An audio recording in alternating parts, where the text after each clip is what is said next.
Mira aquel humano. Lo veo. Creo que dirá algo. Muy bien, crearé mi propio idioma. Lo usaré en la historia que estoy escribiendo. Eso no lo dijo el humano, lo acabas de decir tú. ¿De qué macacos hablas? No sé hablar humañol.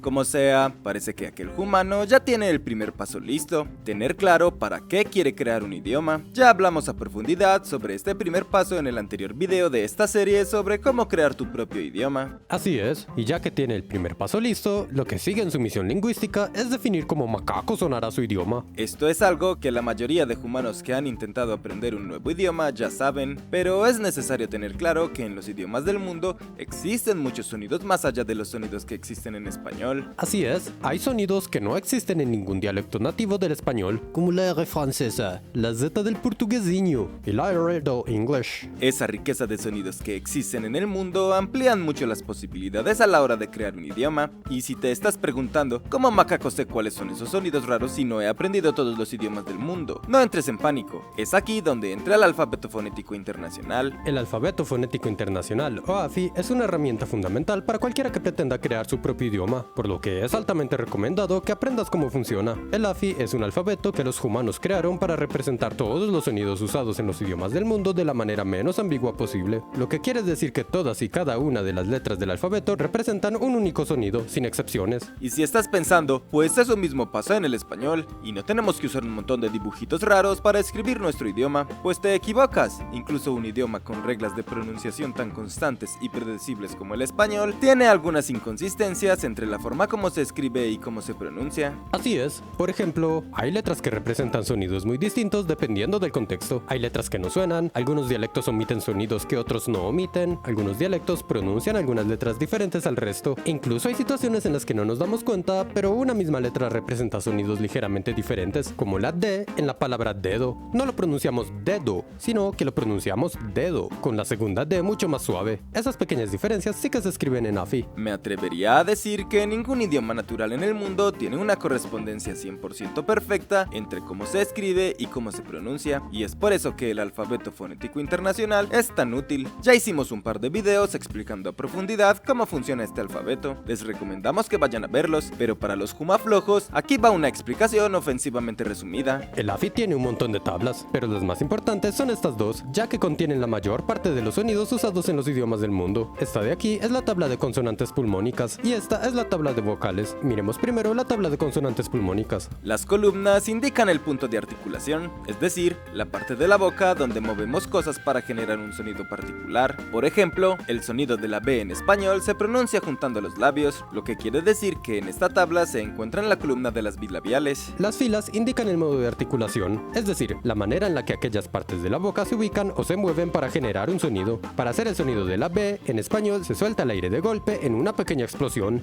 B, B, B, lo que quiere decir que está en la fila de las oclusivas. Y si la letra está a la derecha de su casilla, significa que haces vibrar las cuerdas vocales. A la izquierda no vibran. Para pronunciar la B debes hacerlas vibrar, pero si no lo haces sonaría como la P. Por lo tanto, el sonido de la B del español es este de aquí. La tabla de vocales funciona de manera muy similar. Las líneas verticales indican qué tan adelante o qué tan atrás en la boca se ubica la lengua. Las líneas horizontales indican qué tan abierta o qué tan cerrada está la boca. Las vocales a la izquierda se pronuncian con los labios sin redondear, mientras que las vocales a la derecha se pronuncian redondeándolos. Y así es básicamente cómo funciona. El caso es que una vez ya sabes cómo funciona el alfabeto fonético internacional, puedes empezar a escoger los sonidos que quieres que tu idioma tenga, pero no te pongas a escoger cuántos sonidos raros se te cruce como si no hubiera un mañana. Los sonidos que escojas dependerán bastante de cualquiera que sea el objetivo que tienes con tu idioma. Si quieres probar alguna hipótesis lingüística, tal vez cierto tipo de sonidos en particular sean más útiles, o si intentas crear una lengua auxiliar, tal vez quieras sonidos comunes en la mayor cantidad de idiomas posibles para facilitar su aprendizaje. En este video asumiremos que intentas crear un idioma que imite la manera en que suena una lengua natural. Por ejemplo, si creas un idioma para una historia y quieres que suene como un idioma que realmente podría surgir en el contexto de ese mundo ficticio. Las vocales son uno de los elementos más importantes en un idioma, así que empecemos por ahí. La gran mayoría de idiomas del mundo tiene solo 5 vocales, como el español. Estas suelen ser las vocales A, E, I, O, U. Uno de los motivos por los cuales tantos idiomas evolucionaron para tener tener estas 5 vocales es probablemente por lo contrastantes que son. Verás, la tabla de vocales es un continuo. Eso quiere decir que en todos estos espacios en blanco existen sonidos, por lo cual las diferencias entre una vocal y otra pueden ser muy sutiles, así que entre más lejos estén unas de otras, más fáciles de distinguir serán. Y de la misma forma, entre más cerca se encuentren, más similares serán, sobre todo para un oído no entrenado. Ese es, por ejemplo, el motivo por el cual muchos humanos hispanohablantes pronuncian palabras como esta, this, y no this. La diferencia entre i y e es muy sutil. Hablantes nativos de inglés llevan toda su vida escuchándola, así que no tienen problema en diferenciarla. Pero en español no existe esta vocal, por lo cual a mucha gente le suena exactamente igual que una i. Esta dificultad para diferenciarla a veces puede ser problemática con ciertas palabras,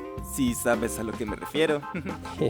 Pero a propósito del inglés, este idioma es una buena muestra de que, por más que el modelo de 5 vocales sea el más popular del mundo, no significa que estés limitado a él. El inglés, por ejemplo, tiene muchísimas más vocales. Si bien solo tiene 5 letras para representarlas, en realidad tiene alrededor de unos 16 sonidos de vocales, o incluso más dependiendo del dialecto. Y asimismo, como tu idioma puede tener más vocales, también puede tener menos. Idiomas como el árabe solo tienen 3 vocales, A, I, U, e incluso hay algunos casos extremos de idiomas con solo 2 vocales, aunque son casos excepcionales. De nuevo, fíjate como entre menos vocales hay, más separadas están entre sí, por eso de diferenciarlas fácilmente. Hay un interesante patrón a tener en cuenta. No es una camisa de fuerza, pero por lo general, los idiomas que tienen menor cantidad de vocales tienden a tener inventarios de consonantes más complejos, mientras que idiomas con más sonidos de vocales suelen tener inventarios de consonantes más simples. Seguir esta tendencia puede ser útil para tu idioma. Y ya que hablamos de consonantes, uno de los principios en los que suelen apoyarse los humanos que crean idiomas para escoger su inventario de consonantes es la simetría del sonido. A la hora de escoger las consonantes de tu idioma, es poco recomendable escoger sonidos aleatorios por toda la tabla de consonantes simplemente porque te agradan y ya. Si haces eso, tu idioma podría sonar un poco antinatural. Eso de la simetría de sonidos te ayudará a saber qué sonidos funcionan mejor juntos. Básicamente, se trata de escoger al menos 2 o más sonidos dentro de una misma columna o dentro de una misma fila en la tabla de consonantes. Así te aseguras que los sonidos que escoges tienen alguna característica en común con otros sonidos de tu idioma. Mejor dicho, evita hacer esto, donde tienes estas letras aisladas en sus columnas y filas. Más bien haz algo como esto, donde encontrarás al menos otro sonido en la misma fila o columna. Tampoco es recomendable que agregues demasiados sonidos. Manténlo simple. Es mejor unos pocos sonidos bien pensados que funcionen armoniosamente unos con otros que un montón de sonidos raros que nadie puede pronunciar. Y ya que hablamos de sonidos que nadie puede pronunciar, siempre debes tener muy presente quiénes hablarán tu idioma. Por ejemplo, el idioma intereslavo es una lengua construida con el fin de que sirva como puente entre hablantes de diferentes lenguas eslavas. Por lo tanto, sus sonidos son los sonidos más populares entre las lenguas eslavas. De esa misma manera, debes escoger sonidos para tu idioma que tengan sentido para sus hablantes. Si estás creando una historia, piensa en las características de los personajes que hablan el idioma. Cosas como la geografía, pueblos vecinos o incluso la genética pueden jugar un rol en los sonidos de tu idioma. Lo de la genética se puede ver por ejemplo en el caso de que tu idioma no sea hablado por humanos. Si lo habla una especie alienígena, ¿qué diferencias tienen en sus bocas y gargantas que alterarían el sonido?